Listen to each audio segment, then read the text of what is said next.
Now, ladies and gentlemen, coming straight to the next session, and that is our second panel of the day on the topic of securing the core, protecting the applications that run your business. And before I call on stage the honorable panel members and the honorable panel moderator, let me give you a quick brief about some of the sessions and topics this esteemed panel is going to discuss. What are the key app security trends for 2024 and beyond? Effective techniques for assessing third-party risks in complex software supply chains, how cloud, mobile, and digital transformations are expanding the attack surface, why and how ERP applications are actively under cybersecurity attack, challenges and trends faced by the CISOs in implementing effective application security programs, and many more. So now, ladies and gentlemen, without taking much time of yours, please help me welcome the honorable panel members. Joining us first in the order of the sequence, we have Mr. Urvish, Acharya, CISO from Birla Carbon. A big round of applause to Urvish. Urvish, welcome to the panel. Please have your seat. Joining next, we have Mr. V. Venkatasubramanian, DGM IT from City Union Bank. A big round of applause to Mr. Venkatasubramanian. Welcome to the panel. Please have your seat. Joining next, we have Mr. Shrikanth Iyer, CISO from Aditya Birla Health Insurance. A big round of applause to Shrikanth. Shrikanth, welcome to the panel. Please have your seat. Joining next, ladies and gentlemen, Mr. Amish Shah, Senior Vice President Technology from Homeville Group. A big round of applause to Amish. Amish, welcome to the panel. Please have your seat. And now, ladies and gentlemen, joining us as the honorable moderator for the panel, Mr. Anuj Sharma, Security Researcher from CloudSEK, our partner. Anuj, welcome to the panel. Please have your seat. So, ladies and gentlemen, fantastic panel here. So, Anuj, all over to you. Looking forward to a great session. Thank you so much, Singh, for the wonderful introduction. So, hello everyone. Welcome. Good afternoon. So, team, in this era where the digital transformation, is accelerating, I think the security of business applications has never been more critical.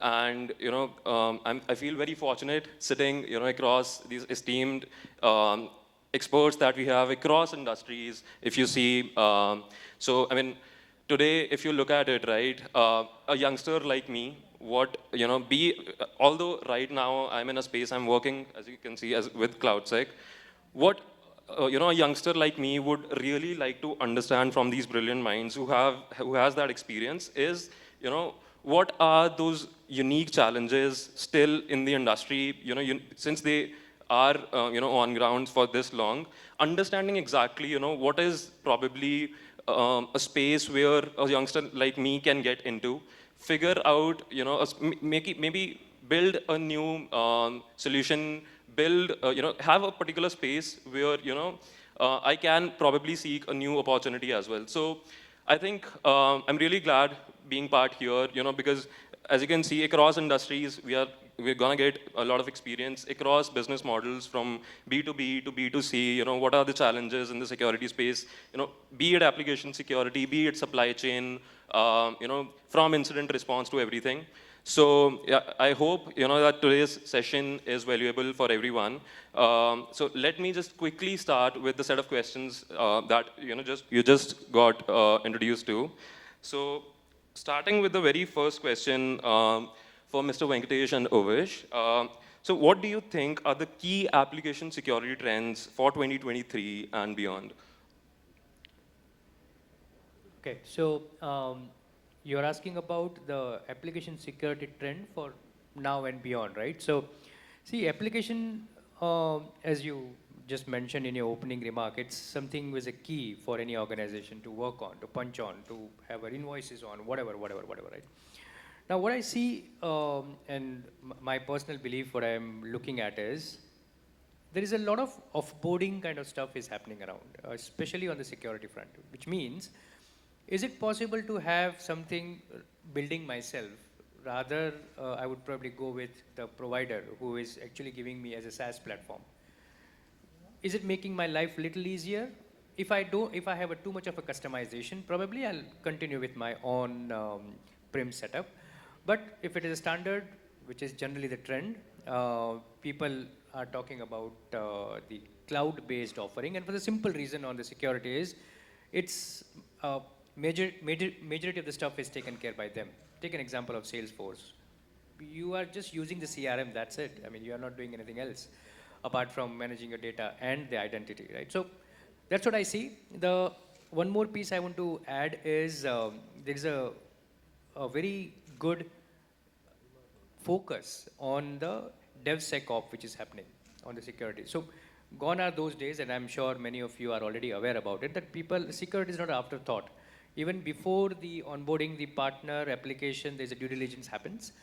Anything which is getting changed goes through a proper DevSecOps cycle, and that's how I think it's shaping up slowly and gradually. Thanks a lot for sharing interesting insights. Mr. Venkat? Hello everyone, good afternoon. See, when you see those days when we build the applications, we never look into talking in external system.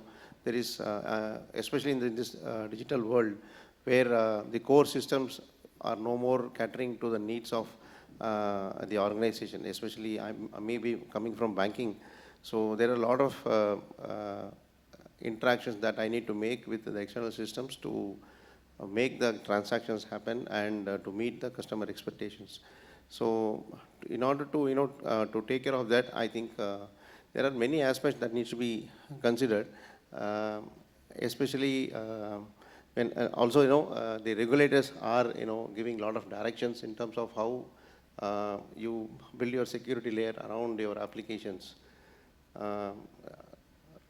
AI is going to make, like what it does in digital applications, is going to have its own footprint in security aspect as well. And definitely shift left approach is something which everybody is doing now, which is again a focus for everybody to make the application secure. So that is something which is going to happen, or it is happening already.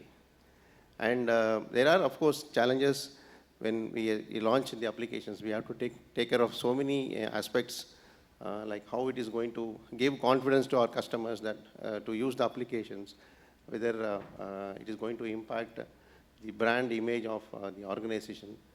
So all these things has to be, catered to with all these new adoptions. Got it. Good afternoon all. So there are two factors. One is if you are able to recruit the development staff by yourself.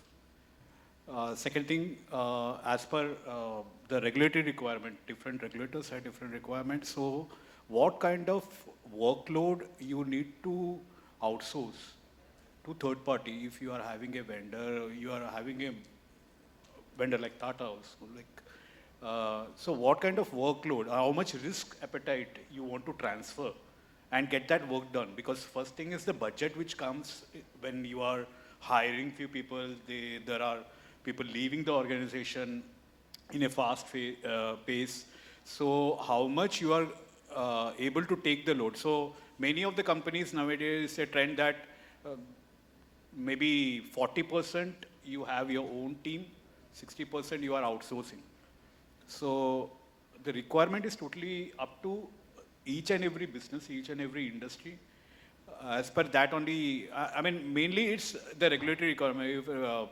If you say this thing needs to be done in XYZ time frame, or on a quarterly basis, on a biannual basis, you need to think of outsourcing and have a TAT for that, where you will get the outcome. So you need to think over both the factors. Thank you so much for sharing amazing insights. So, I mean, as you can see, I mean, these are... Just want to add, especially on the outsourcing part. Now, maybe for banks, I don't know about insurance and other sectors, outsourcing is no more a process that organization can feel that I have outsourced this job to somebody and I can feel happy. So now we are told that we need to own everything, and even if it is outsourced. So the entire responsibility lies on the organization. Definitely. So, I mean, these were like the key, insights coming in from industries like, the manufacturing, banking, and, insurance. So, Yeah, the idea is that we'll keep like an open discussion probably by end of all the questions, by end of the discussion. So if you have any insights, any QAs, probably we can address them later. But yeah, now switching our interest, switching our our focus to completely new space, which is like, and this question specifically is for Mr. Amish. So sir, I would like to understand how cloud, mobile, and digital transformations are expanding the attack surface of any organization, I mean, so far in your experience as you've observed? Sure. So traditionally, most of the organization, they used to have a data center where they had hosted the application, their employees were connecting to it over a VPN, right? That has changed because you want to provide the application to the customers, right? Most of the organization now have a mobile platform. So far, we used to have like just net banking. Now everyone wants a mobile banking. So now the software is residing on everyone's mobile handheld, right? So the number of devices which are connecting to your systems have increased. And now that the app is on your mobile, correct, the source code of the app also lies inside the code base, which is on the mobile app, right? And you need to ensure that all of these devices are also secure, right? On the same lines, all the IoT devices, all the tablets, right? There are devices, for example, for electricity. There are devices which are installed along with the meters which will continuously read the meter rather than sending a person to manually read the meter, and they will send the data onto the server. Now, instead of having a data coming in from limited resources, now the data is coming from a large set of devices, right? So your attack surface has been increasing, your data ingestion has been happening from multiple places. So the attack surface keeps increasing, and you have to ensure that you are securing each and every endpoint. Every digital transformation, for example, AI, I'm going to deploy an extra set of servers to analyze my data, right? And then generate what my customer needs, right? For example, if you are buying a shirt, based on your past experience, they are going to say, okay, this is probably your brand, this is probably your site, these are your favorite colors, and they are going to do it. And there are companies in India which do that, right? That all requires you to ingest large amount of data, process it, and then send it back. So if you were hosting this on your data center, you might not be able to cope up with the large data set. You might be, say, expanding it to another cloud environment, or going to a hybrid cloud or multi-cloud and deploying some workloads over there. So what was your attack surface has kept expanding with each and every digitization, with big data, with artificial intelligence. So as and when your compute power has been spreading across, your attack surface has been increasing, and you need to ensure that you are securing each and every endpoint. Thank you so much, sir, for sharing amazing insights. So, yeah, Reema, I think this is like always been, as you can see, cloud, mobile, all these endpoints coming in. It becomes all the more important, that all the security vendors are being very comprehensive in terms of providing visibility here, because, coming in from, like an expert from Mr. Amish, these challenges at different organizations across industries are always going to be, ever increasing. So, yeah, I mean, at this point, it becomes very important that all the vendors providing, services, providing these product lines also cope up with all the new challenges coming in, understanding the TTPs coming every single day from these actors, and, making those solutions intact, being proactive in terms of coming up with solutions also. But yeah, we would just like to shift our focus, coming back to Mr. Urvish, because he has been in that space. He has some experience with ERP applications. So, sir, my next question to you would be, why and how ERP applications are actively under cyber attack? See, for the manufacturing environment, especially when it's a B2B segment, ERP is the heart of the entire enterprise. And because ERP is the heart of the system, there is adequate investment also goes in there in terms of making the ERP little lighter, maybe having a DR in place, maybe DR drill happening and all. So cutting the long story short, why the attacks are happening on the ERP, it's pretty much straightforward because it has, if somebody attacks it, probably maybe a state-sponsored attack or maybe whatever it is, it can cripple the organization really. So that's one reason. The second reason is ERP understand the data which it has. It has customer data to employee data, because if I'm as an employee is expensing out certain things, probably my bank account details are still into the SAP or any of the ERP systems which I'm using. So that it not only has the customer data, it has the personal data of the employees as well. Obviously, there would be a safeguarding mechanisms in place, but those are the prime two reasons why the ERPs are getting attacked. Got it, sir. Thank you so much for sharing your valuable insights. All right, so I think now since we've covered what is like key application trends, what is happening in terms of when it comes to attack surface across cloud, across mobile, and what is ERP applications as an attack surface we've explored. Now I think it is very relevant to also discuss, thread some light on what should ideally be the incident response angle to all of this as well. So my next question would be for Mr. Venkat, where, sir, if you could please share some insights along the lines of key steps in an effective incident response plan for third-party system breaches. Yeah, as I mentioned, third-party service providers or systems are essential in the current banking, especially in the digital era. So there are a lot of data that is getting processed externally. So we need to ensure how the encryption happens, how the data transfer happens in an encrypted mode, and how it is processed there.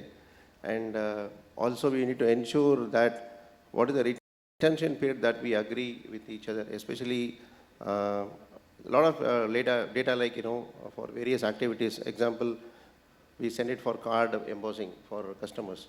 So there we send a lot of PII, through the file transfer mode, and which is getting product, which is essential and which is very vulnerable as well, because once it reaches to the third-party system, it has to be, securely handled and destroyed within the period that is agreed between both the parties.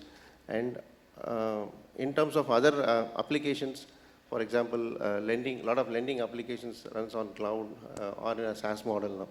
So what is the data period and retention that we need to have with them, and how the data is securely removed from those systems after a particular point of time, say for example 3 months, 6 months. So these are key essential steps. And next one would be, what are the users that handles the data, how the user reviews happen, at what frequency at the other end. So all these things we need to ensure that, and frequent audit by banks, regulators, auditors. So these are all the essential steps that we need to take to protect the data and how it is handled, how it is, And next would be like what I can say. So there are, I'm sorry.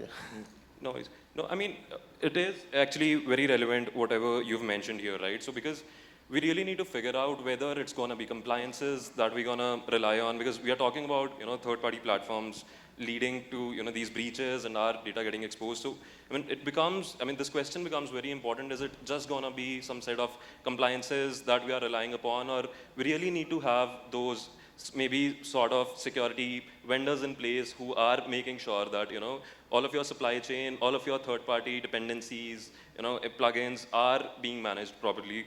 So, anyways, thank you so much for sharing interesting insights, sir. I would like to come back to Mr. Amish now. So, sir, my next question for you would be integrating app, data, and edge security for the best defense. If in case you have any interesting insights to share with all of us on this. Absolutely. So, as I was answering the earlier question, right? Endpoints are critical, right? Endpoint can be at a normal customer, or he can be a highly tech literate, he can be just a novice user. Now that you have deployed the software on his IoT device or a mobile device, all of those devices are going to ingest the data for your application. A lot of systems, what they do is they don't let that system or a mobile app interact with the core banking software, right? They will typically put in a gateway in between, which is going to take all of your requests, ensure that the data which is coming in or going out is as per the expectation, right? It's not an anomaly put in artificial intelligence or what kind of data are coming in, what is the kind of data going out. And then from that system, they actually transfer it to the actual systems. So we host our co-lending platform.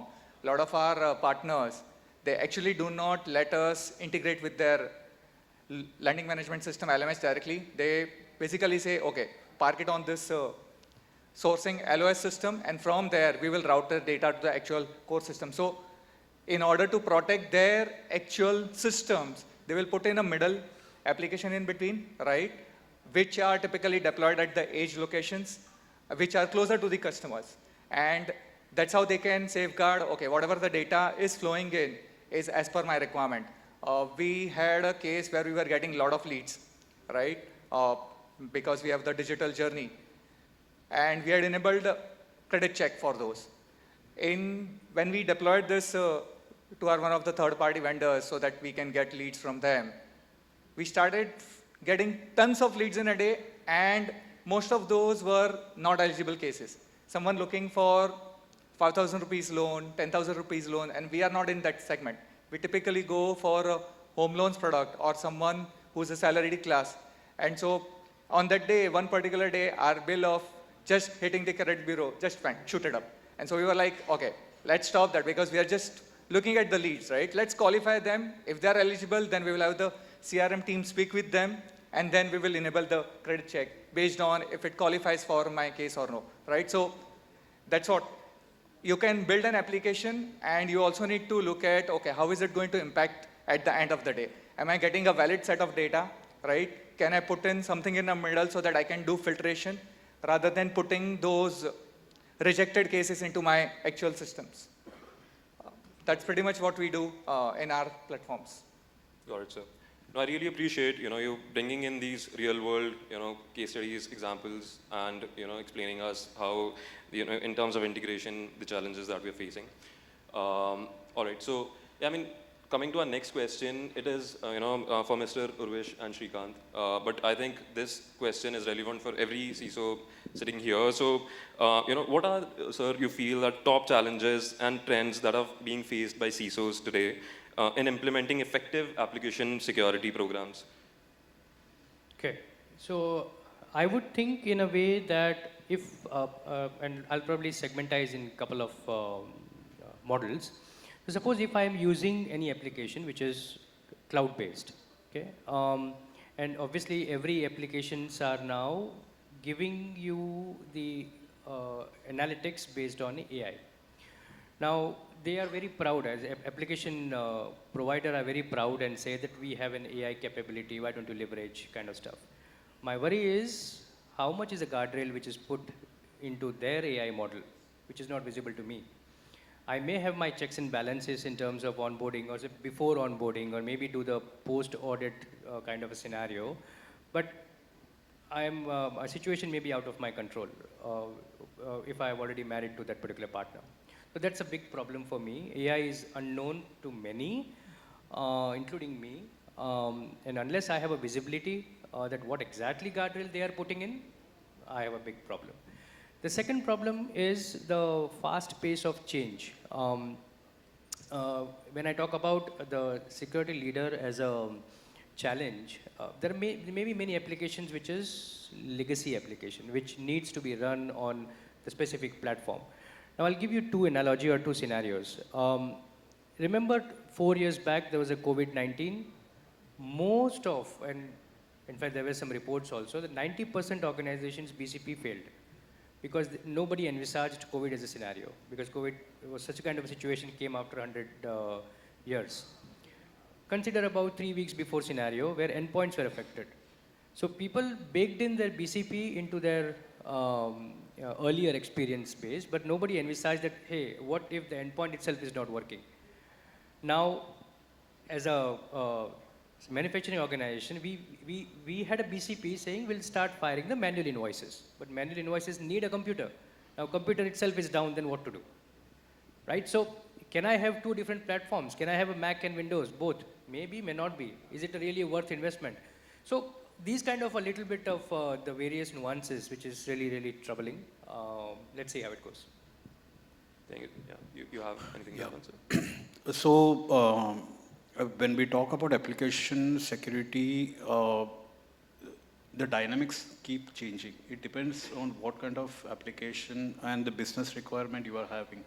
So when there is a fast change, the security needs to be taken care. And secondly, when you are outsourcing that work to any third party, how it's going to work?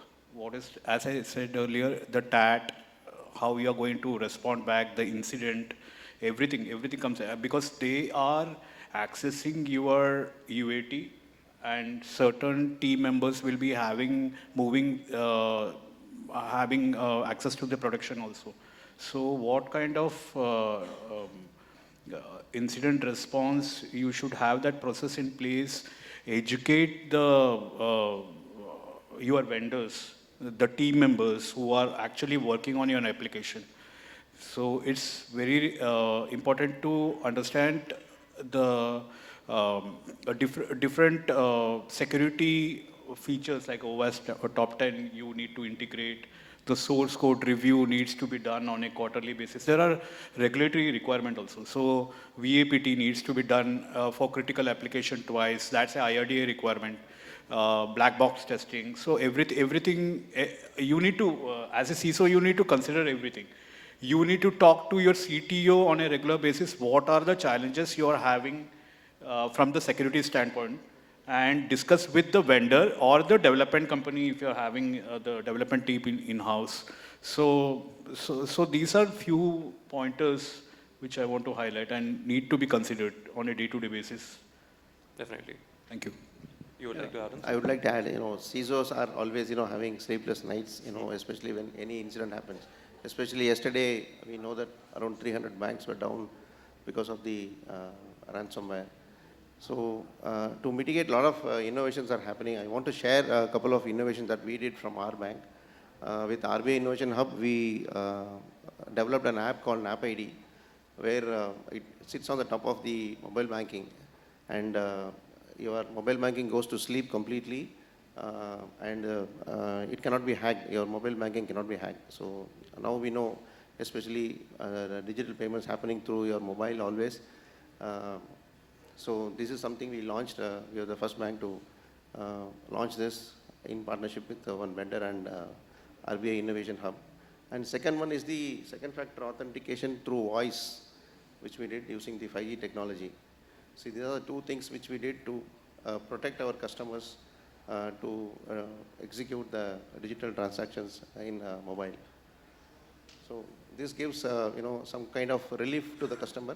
But we need to, it's also, it is our duty to ensure the confidence that the customer has in using these apps.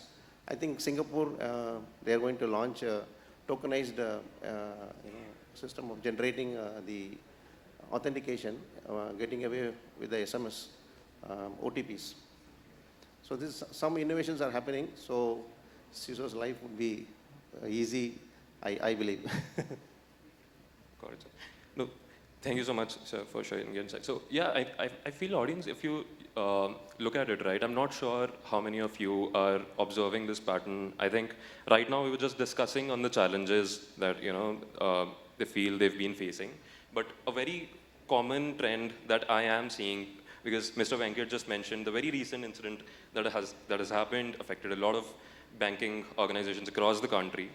So it was actually related to, I think it was like the fourth party when, where this picture of all of the banks were coming in. It was like first organization that got affected, then it had one of the vendor for which then again leaked, this data for hundreds and hundreds of banks in total. So, yeah, I mean, before just coming into the last thing, I think right now, I would like to share, just setting in some context here, that just last month, I was at, one of these conferences at Brussels, where I had a talk where my just focus was that, I will be focusing on, because I knew that a lot of solutions in the market today are operating in the space of, reactive approach, where we are looking at IOC, stuff like that, where once an incident has happened, we are focusing on now making sure, none of the, let's say, indicators of compromise are present in our system. But we really need to question if, is it really the kind of approach we can only be relying upon? So yeah, I mean, for that talk, the only focus that I kept was that I will be focusing on all the top, let's say, latest data breaches that have happened and how exactly actors got inside those organizations. What was that entry point? What was that initial access vector? And I got surprised, I mean, and that very much is, that is a coincidence, because the insights that we've just got from the panel also, that the idea was that that research I did, the outcome was that 75% of that initial access vector was revolving around the supply chain of all these organizations that got breached. Because actors these days are actually aware that the organization that they really are targeting has some level of security posture in place. They have those implementations, those vendors. It's been a while that they are protecting it. So the very first common TTP that has become these days is the supply chain. And yeah, I think the last question that I would like to ask Mr. Shrikanth also, for this also, I think a proper context is already established. But yeah, sir, what do you think are the challenges when you are outsourcing your whole development to these third parties? Anything that you would like to contribute? The main challenges which we see in the industry is people, development team, in each and every department it happens, but the team members leave the company. When ex-team members leave the company, it's a very difficult to find that kind of candidate who knows the subject very well and the experience which is required, because that particular, if you are having 5 key members of development, I'm just giving an example.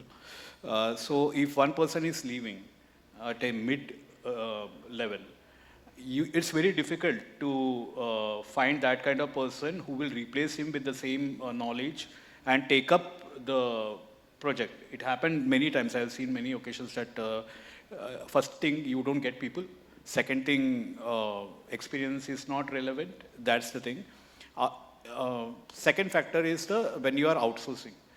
So the basic thing, whatever we talk about, I mean, AI and all this thing, the basic thing is you should give a proper periodic training to each and every person on security. Be it development, we all are into IT, we are all into InfoSec. The basic thing, wherever I have seen the CISOs facing challenge, the lack of when we conduct audits, the basic thing is that training is missing. Many people say that, yeah, this was done, this I have not attended, I don't have any idea, ye kaisa hota hai, and all those things, I am new.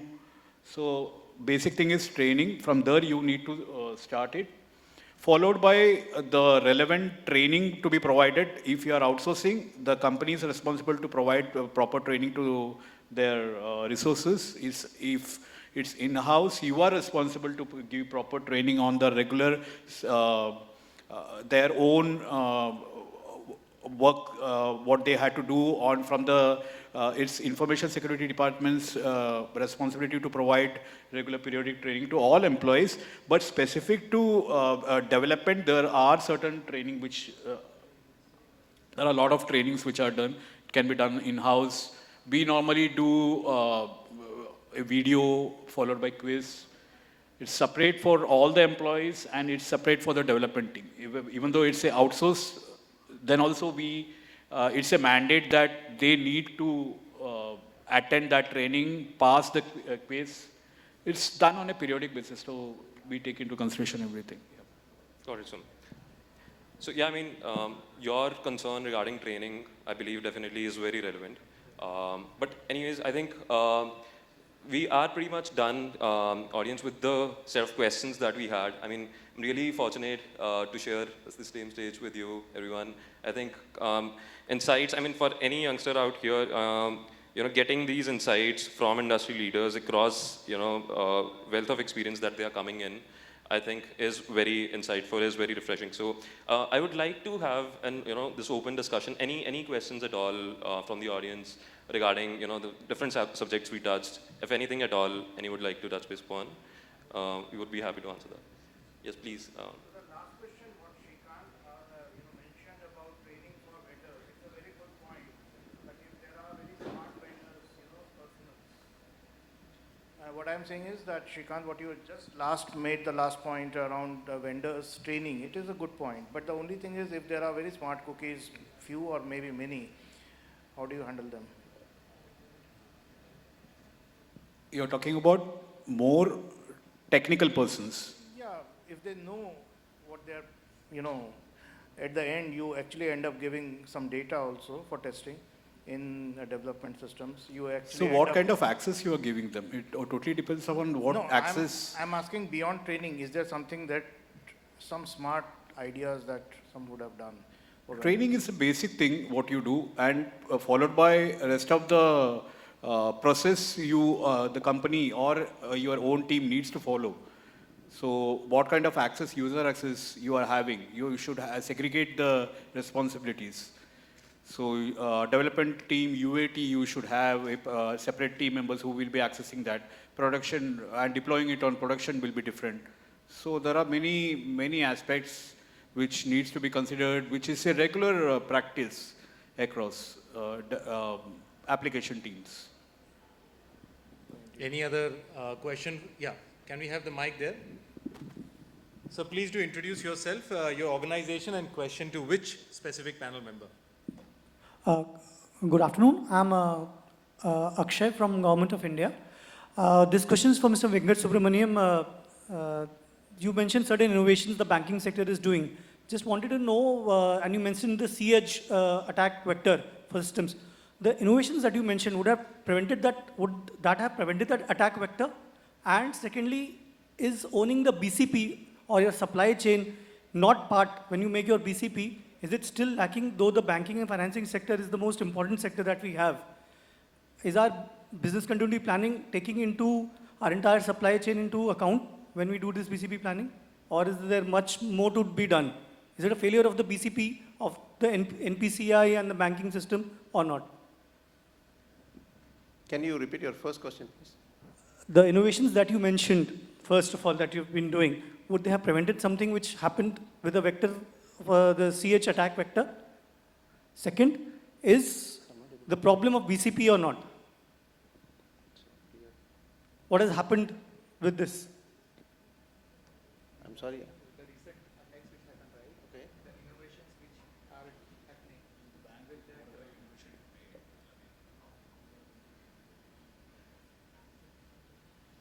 See, that's what, I mean, innovations are, happening every now and then, how we are going to mitigate. It's not that you are going to define a set of things that you are good enough to, secure your apps, right?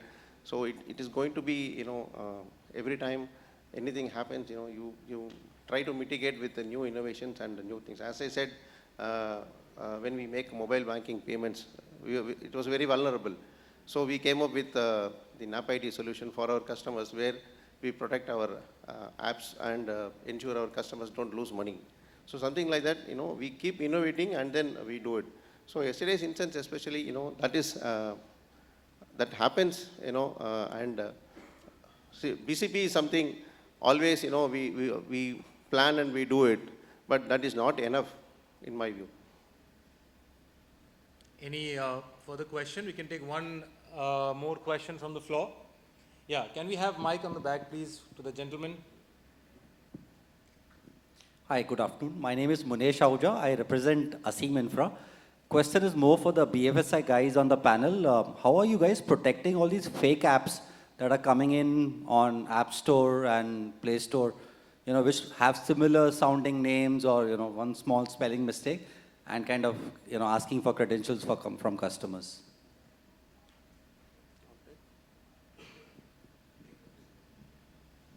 So I think either Shrikanth or Mr. Venkatasubramanian can take that question.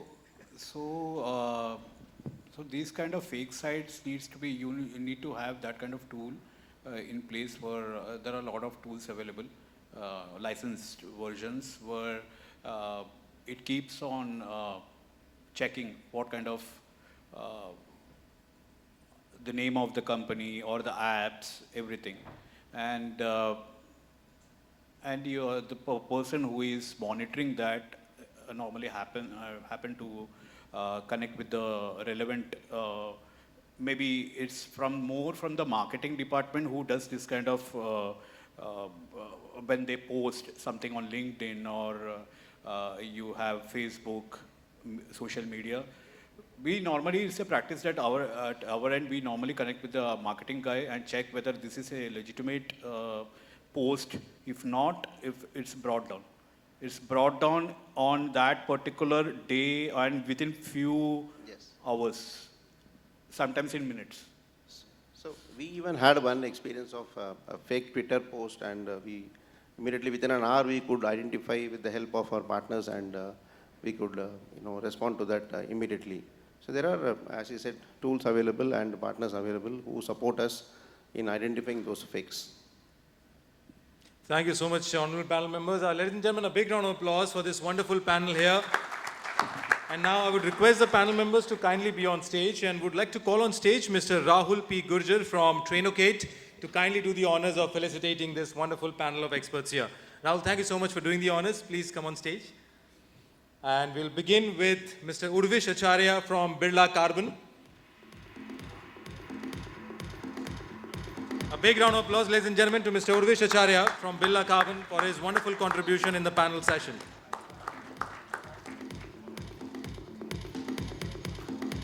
Moving next to Mr. V. Venkatasubramanian from City Union Bank.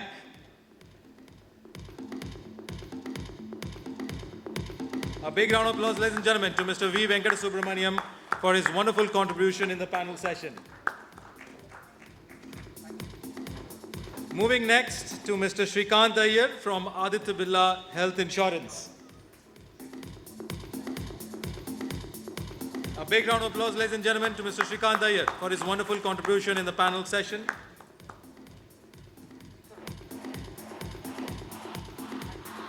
Moving next to Mr.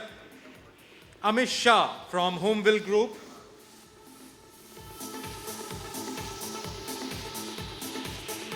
A big round of applause to Mr. Amish Shah for his wonderful contribution in the panel session.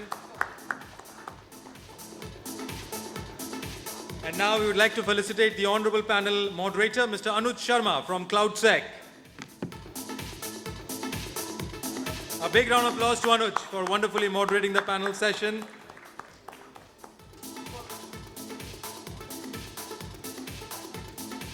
I would request the honorable panel members to kindly come forward for a group photograph, and Rahul, if you could also join them.